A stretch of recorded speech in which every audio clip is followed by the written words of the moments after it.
தமிழ்நாடு சட்டமன்ற கூட்டத்தொடர் கடந்த ஏப்ரல் மாதம் நடைபெற்றது. இந்த கூட்டத்தொடரில் பல்வேறு தீர்மானங்கள் நிறைவேற்றப்பட்டு புதிய திட்டங்களும் அறிமுகப்படுத்தப்பட்டது. அந்த வகையில் தமிழகத்தில் அண்மை காலமாக மருத்துவ கழிவுகள் கொட்டப்பட்டு வருகிறது.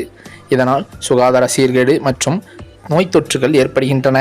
குறிப்பாக பார்த்தால் நெல்லை, கன்னியாகுமரி, அரியலூர் உள்ளிட்ட மாவட்டங்களில் மூட்டை மூட்டையாக கொட்டப்பட்டு வருகிறதாம். இந்த விவகாரம் தொடர்பாக சட்டமன்றத்தில் கேள்வியும் எழுப்பப்பட்டது. இதனைத் தொடர்ந்து சட்டத்துறை அமைச்சர் ரகுபதி இனி தமிழகத்தில் உள்ள மாவட்டங்களில் மருத்துவ கழிவுகளை கொட்டினால் விசாரணை ஏதுமின்றி சிறை தண்டனை விதிக்கப்படும் என்ற மசோதாவை தாக்கல் செய்திருந்தார். இதனைத் தொடர்ந்தோ சட்டமன்றத்தில் கருத்து கேட்டு ஒருமனதாக மசோதா நிறைவேற்றப்பட்டு சட்டமாக ஏற்ற ஆளுநர் ரவி ஒப்புதலுக்காக அனுப்பி வைக்கப்பட்டதாம். இந்த சூழ்நிலையில் மருத்துவ கழிவு கொட்டுபவர் மீது குண்டர் சட்ட நடவடிக்கை உள்ள மசோதாக்களுக்கு ஆளுநர் ஒப்புதல் அளித்திருக்கிறார். அதேபோல குடும்ப சூழ்நிலை காரணமாகவும் பொருளாதார ரீதியாக பலவீனமடைந்த நபர்கள் தனியார் நிறுவனங்களில் பெறுகிறார்கள்.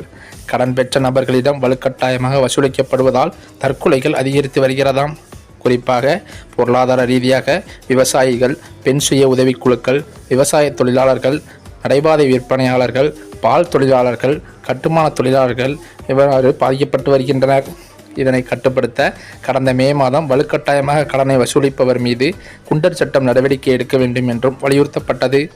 சட்டமன்றத்தில் முதலமைச்சர் தலைமையில் கடன் வழங்கும் தொழிலில் ஈடுபட்டுள்ள பணக்கடன் நிறுவனங்கள் மற்றும் பாதிக்கக்கூடிய குழுக்களை கட்டாய மீட்பு வழிமுறைகளின் தேவையற்ற சிரமங்களிலிருந்து பாதுகாக்க ஒரு சட்டப்பூர்வ நடவடிக்கை எடுக்கப்பட்டுள்ளது.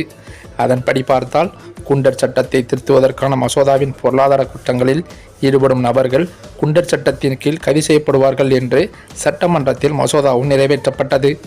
இதனை அடுத்துதான் மசோதாவை சட்டமாக நிறைவேற்றி ஒப்புதலுக்காக ஆளுநர் அனுப்பி வைக்கப்பட்டது.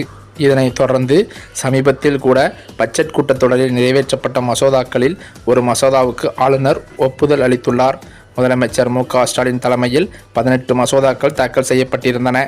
அதில் நிலுவையில் இருந்த 4 நிதித்துறை மசோதாக்களுக்கு ஆளுநர் ஏற்கனவே ஒப்புதல் அளித்தார். மாற்றுத்திறனாளிகளுக்கு பிரதிநிதித்துவம் வழங்கும் 2 மசோதாக்களுக்கும் ஒப்புதல் அளிக்கப்பட்ட நிலையில் நேற்றைய முன்தினம், அதாவது ஜூலை 12, 13ஆம் தேதி அண்டை மாநிலங்களில் இருந்து உயிரி மருத்துவ கழிவுகள் கொட்டினால் குண்டாஸ் வழக்கு தொடரலாம், இதற்கான மசோதாவுக்கு ஆளுநர் ஒப்புதல் அளித்துள்ளார் என்று இன்று மேலும் ஒரு மசோதாவுக்கு ஆளுநர் ஒப்புதல் அளித்துள்ளார். இது முக்கியமான நிகழ்வாக பார்க்கப்படுகிறது. இந்த சூழ்நிலையில் சட்டப்பேரவையில் நிறைவேற்றப்படும் ஒவ்வொரு மசோதாவுக்கும் உச்சநீதிமன்றத்தை நாட வேண்டிய சூழ்நிலை இருப்பதால் உடனடியாக ஆளுநரை நீக்க வேண்டும் என்று முதலமைச்சர் ஸ்டாலின் அவர்கள் நேரடியாகவே ஜனாதிபதி அவர்களை சந்திக்க உள்ளதாக தற்போது தகவல்கள் வெளியாகியுள்ளது. அநேகமாக இந்த முறை ஆளுநர் மாற்றப்படுவார், புதிய ஆளுநர் நியமிக்கப்படலாம் என்ற தகவலும் தற்போது பரவி வருகிறதாம்.